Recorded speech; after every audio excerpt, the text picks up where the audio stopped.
بسم اللہ الرحمن الرحیم۔ حضرت عائشہ صدیقہ رضی اللہ تعالیٰ عنہ فرماتی ہیں ایک عورت تھی اور اسے نبی پاک صلی اللہ تعالیٰ علیہ وسلم نے وہ کلمہ پڑھ کے مسلمان ہوئی، مدینہ طیبہ آ گئی تو حضور نے مسجد نبوی شریف میں اس کے لیے مکان،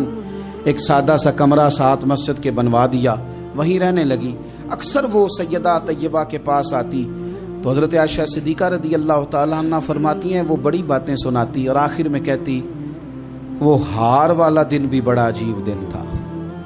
اور میرے رب کی قدرتوں کا دن تھا، وہ بھی بڑا عجیب دن تھا۔ سیدہ عائشہ صدیقہ رضی اللہ تعالیٰ عنہ ایک دن فرمانے لگی کہ تو ہار والے دن کا بڑا ذکر کرتی ہے، وہ کیا دن تھا؟ تو خاتون کہنے لگی اماں جی وہ دن تھا جب میرے رب پر بھروسہ اور مضبوط ہو گیا، جس دن میرا اپنے رب پر توکل اور بڑھا، میرے ایمان میں یقین میں اور پختگی آئی۔ کہنے لگی میں ایک گھر کی کنیز تھی، نوکرانی تھی، اس گھر میں ایک بچی تھی جس کے پاس سونے چاندی ہیرے جواہرات کا ہار تھا۔ اس زمانے میں چمڑے کے اوپر لوگ ہیرے جواہرات لگاتے تھے،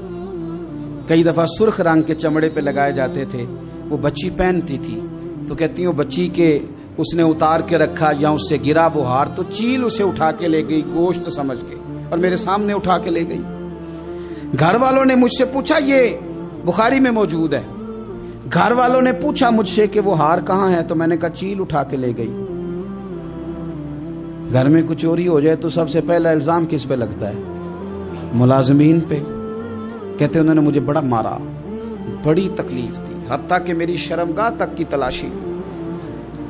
میری عزت اتنی خراب کی میں بتا نہیں سکتی۔ میں نے اپنی زندگی میں ایک واقعہ دیکھا،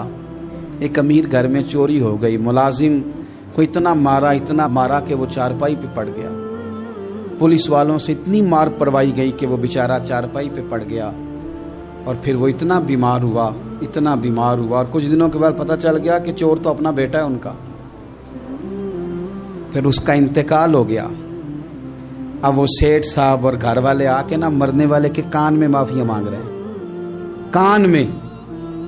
تو میں نے ان سے پھر کہا تھا کہ یہ تو اب چلا گیا ہے، تمہارا زور چلتا تھا نا تو تم نے قانون خریدا اور تم نے اسے جتنا ہو سکا تم نے اسے مار پڑوائی، تمہارے پاس جو عدالتیں تھی تم نے وہاں کاروائی کی، اب ایک عدالت قیامت کے دن لگے گی۔ یہ کمزور تھا نا، کچھ کر نہیں سکا۔ میرے نبی پاک صلی اللہ علیہ وسلم نے فرمایا سن لو، اگر سینگ والی بکری نے بغیر سینگ والی بکری کو تکلیف دی ہوگی نا تو قیامت کے دن اسے بھی بدلہ دینا پڑے گا کہ تیرے پاس سینگ تھے اور تو نے اسے مارا تھا۔ وہ خاتون عرض کرتی ہے سیدہ عائشہ کی خدمت میں کہ مجھے بڑا مارا، مجھے تکلیف دی، میں کہہ رہی تھی کہ میرے سامنے چیل لے گئی ہے پر وہ نہیں مان رہے تھے، اماں جی انہوں نے مجھے بڑا مارا۔ حضرت عائشہ صدیقہ کہتی ہیں پھر کیا ہوا؟ کہنے لگی اماں جی جب کوئی میرا مددگار نہ رہا، مجھے تکلیف دے رہے تھے، رسوا کر رہے تھے، تو میں نے اپنے رب سے مدد چاہی،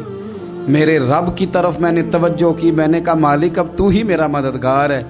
کہتی ہے وہ مجھے مار رہے تھے تو وہ چیل جو ہار لے گئی تھی وہی لے کے واپس آ گئی،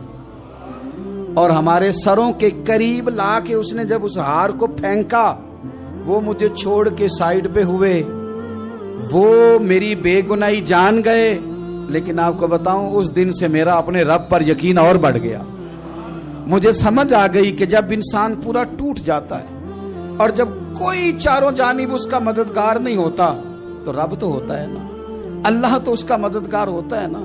وہ تو پھر اپنے اس بندے کی مدد کرتا ہے نا، پھر وہ تو توانائی دیتا ہے نا، وہ تنہا نہیں چھوڑتا، وہ تو آنسوؤں والوں کے آنسوؤں پہ بڑا کرم فرماتا ہے، وہ تو قسم پرسی میں آ جاتا ہے، اس کی رحمت بڑھ کے استقبال کر لیتی۔